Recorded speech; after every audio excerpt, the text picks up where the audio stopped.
Hello friends, स्वागत है fast information में। बिहार स्वास्थ्य विभाग की तरफ से एएनएम की परीक्षा को लेकर के रेगुलर हम तैयारी करा रहे हैं। इसी बीच आज हम फिर से एक बार जीके की क्लास लेकर आ गए हैं। चलिए जीके की क्लास स्टार्ट करते हैं बिना लेट किए हुए।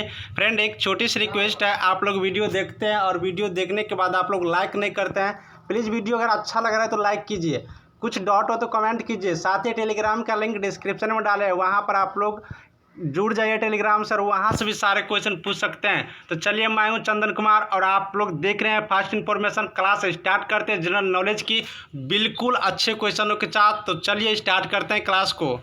तो फ्रेंड, हम लोग आ गए हैं क्लास स्टार्ट करने की दौर में। तो अब बात करते हैं जनरल नॉलेज की। ये जो टॉपिक का जो क्लास होने वाला है बिल्कुल मस्त क्लास होने वाला है, क्योंकि आज का जो क्लास है वो बिल्कुल मिक्स क्वेश्चन पर सारे क्वेश्चन इसमें मिक्स किया गया है।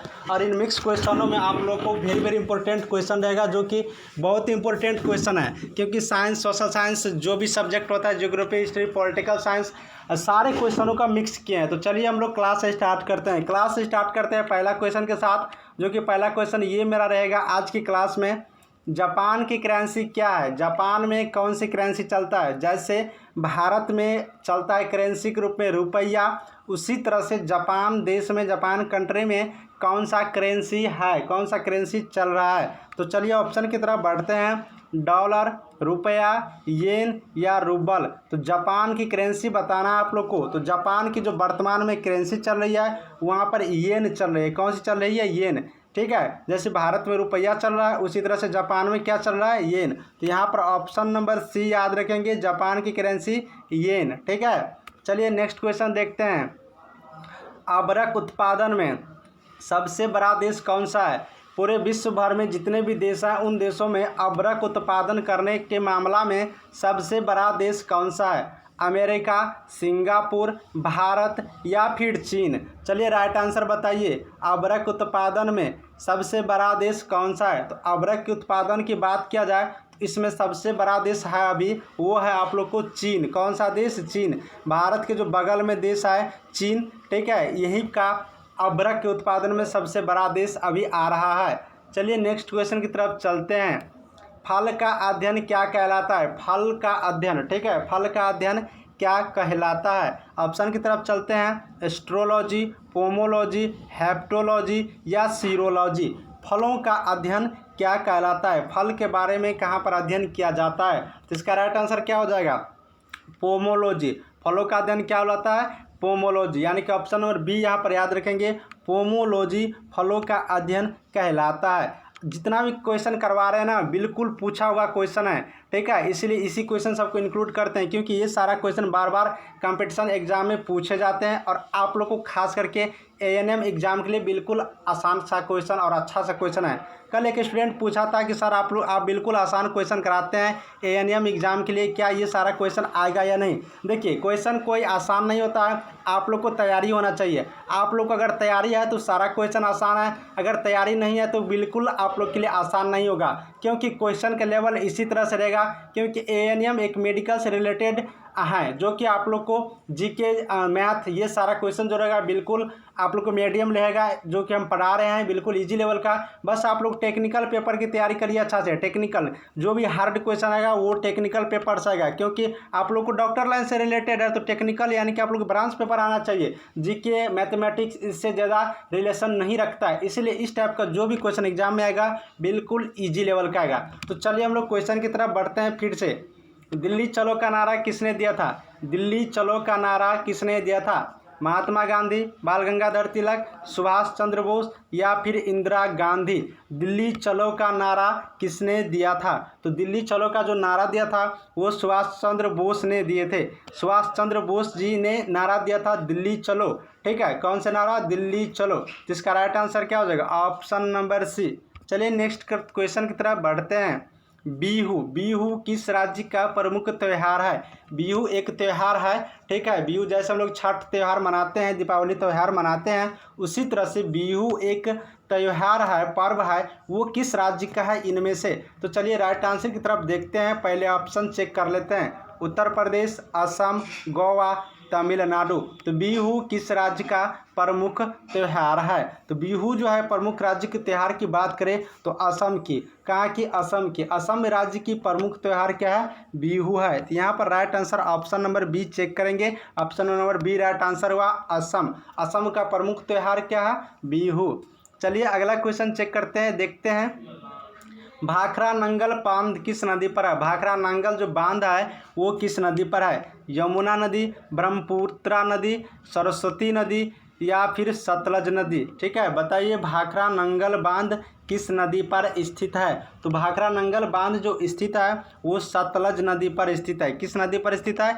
सतलज नदी। ऑप्शन नंबर डी याद रखेंगे, सतलज नदी पर स्थित है भाखरा नंगल बांध। ठीक है, चलिए नेक्स्ट क्वेश्चन देखते हैं। अर्जुन पुरस्कार का नाम आप लोग सुने होंगे। अर्जुन पुरस्कार कब से शुरू किया गया है? ऑप्शन चलते हैं 1965, 1964, 1961 या फिर 1985। तो अर्जुन पुरस्कार कब से देना स्टार्ट हुआ? कब से शुरू किया गया अर्जुन पुरस्कार देना? तो अर्जुन पुरस्कार देना जो स्टार्ट किया गया वो 1961 ईस्वी में, यानी कि ऑप्शन नंबर सी यहाँ पर देखेंगे 1961 ईस्वी में अर्जुन पुरस्कार दिया गया है। कब दिया गया है? 1961 ईस्वी से शुरू किया गया है अर्जुन पुरस्कार। Option C. चलिए नेक्स्ट क्वेश्चन देखते हैं। नाटो, नाटो का मुख्यालय कहाँ है?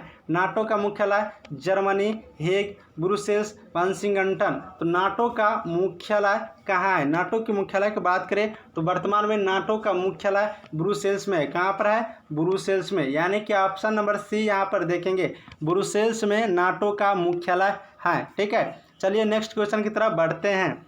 बटरफ्लाई शब्द का संबंध किससे है? 4 ऑप्शन दिया हुआ है, उसमें से बताना है कि बटरफ्लाई शब्द का संबंध किससे है। ऑप्शन चलते हैं तैराकी, तैराकी, तैराकी में एक और पाया होगा तैराकी, तीरंदाजी, बॉसबेल, क्रिकेट। तो बताइए बटरफ्लाई का संबंध किस खेल से है? तो बटरफ्लाई शब्द का संबंध की बात करें तो बटरफ्लाई खेल का संबंध तैराकी से है। किससे है? तैराकी। तैराकी ऐसा होगा, लिखने में थोड़ा गलती कर दिया है, तो तैराकी याद रखेंगे। ऑप्शन नंबर ए, बटरफ्लाई शब्द का संबंध किस खेल से है? तैराकी से। ठीक है, चलिए नेक्स्ट क्वेश्चन देखते हैं।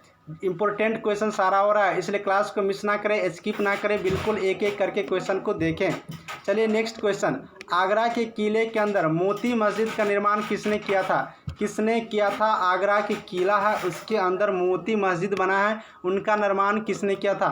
ऑप्शन क्या है? शेरशाह सूरी, शाहजहां, सिकंदर या बाबर। तो बताइए राइट आंसर क्या होगा? आगरा का किला है उनके अंदर मोती का मस्जिद बना हुआ, उसका निर्माण किसने किया था?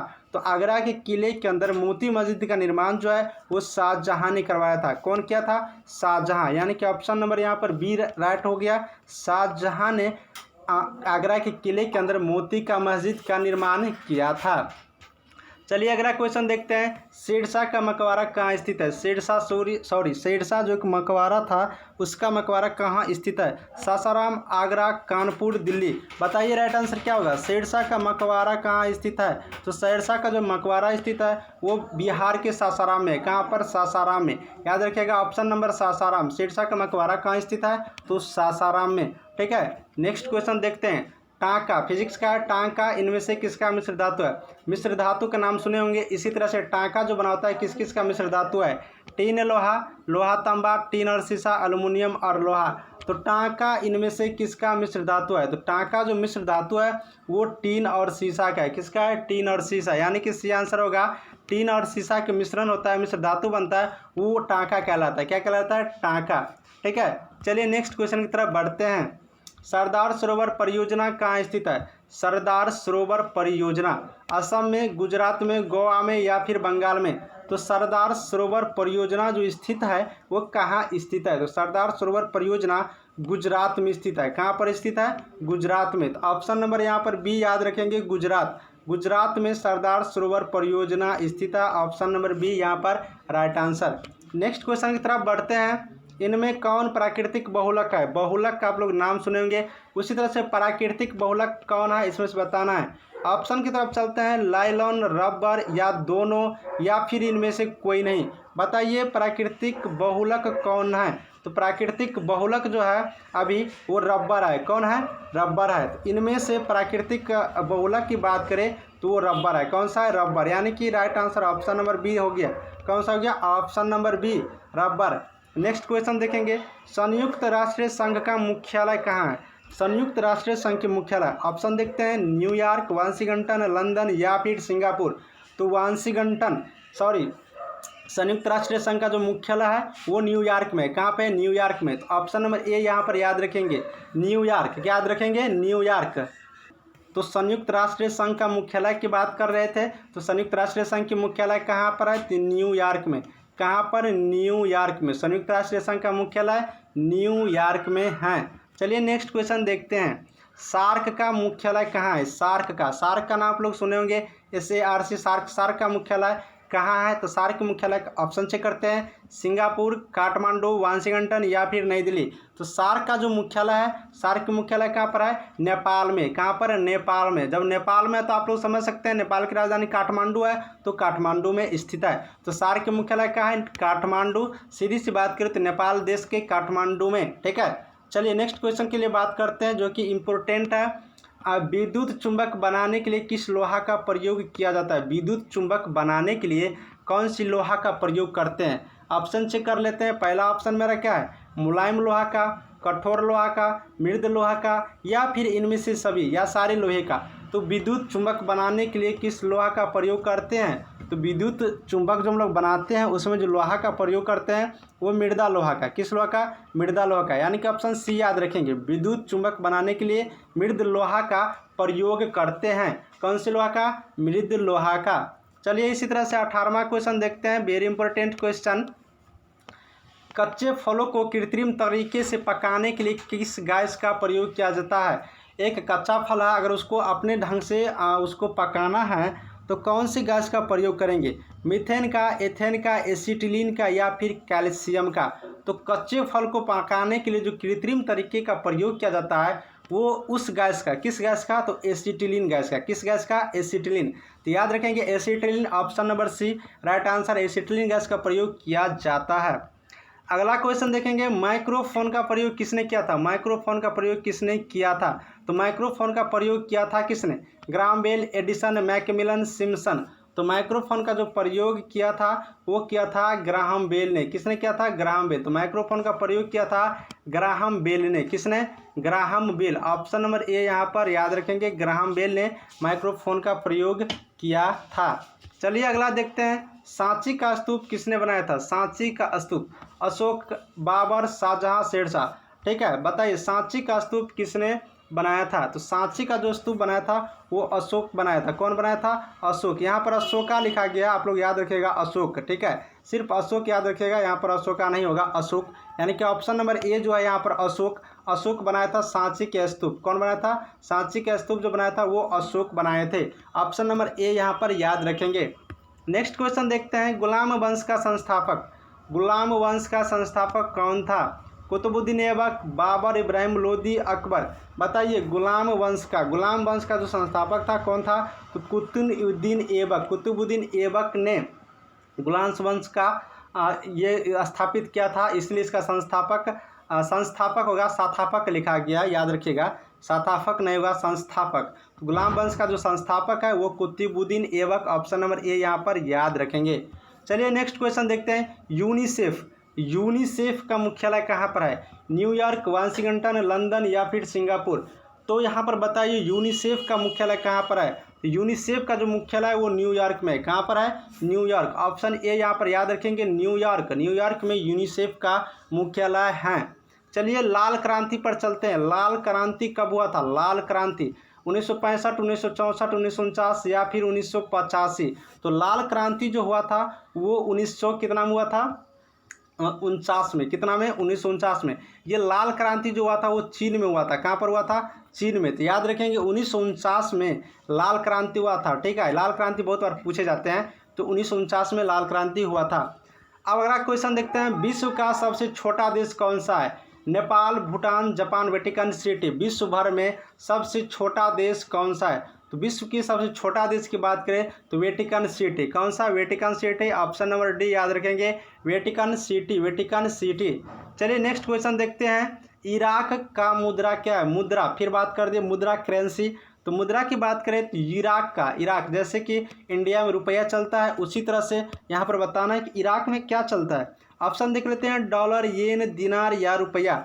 बताइए इराक का मुद्रा क्या है, इराक में कौन सी करेंसी अभी चल रहा है? तो इराक की करेंसी की बात करें तो दिनार। क्या है? दिनार। याद रखेंगे। यहाँ पर येन के बारे में बात किए थे हम सबसे पहले, अब बात कर रहे हैं दिनार का। तो इराक का जो मुद्रा है वो दिनार है। क्या है? दिनार। ऑप्शन नंबर सी याद रखेंगे। तो स्टूडेंट ये था कुछ 25 important GK general science general knowledge के इंक्लूडिंग क्वेश्चन। अब अगले क्लास रहेगा टेक्निकल का। साथ ही अगर इसका आंसर आप लोग नोट डाउन करना चाहते हैं तो वीडियो को देखिए, सारे क्वेश्चन को नोट कीजिए और यहाँ से आप अपना आंसर मिला कर लिख सकते हैं। साथ ही पीडीएफ हम टेलीग्राम ग्रुप में डालते हैं, जिसका लिंक आपको हम डिस्क्रिप्शन में डाल दिए हैं, वहाँ से जुड़ जाइए। वहाँ पर जुड़ने के बाद आपकी वीडियो मिल जाएगा, वीडियो के बाद आपको वहाँ पर इसका पीडीएफ मिल जाएगा, डाउनलोड कर लीजिएगा, घर बैठे आसानी से भी पढ़ सकते हैं। कोई डाउट हो तो कमेंट सेक्शन में जरूर लिखिएगा। मिलेंगे अगली वीडियो में टेक्निकल वीडियो के साथ, तो तब तक देखते रहे फास्ट इन्फॉर्मेशन। Thank you.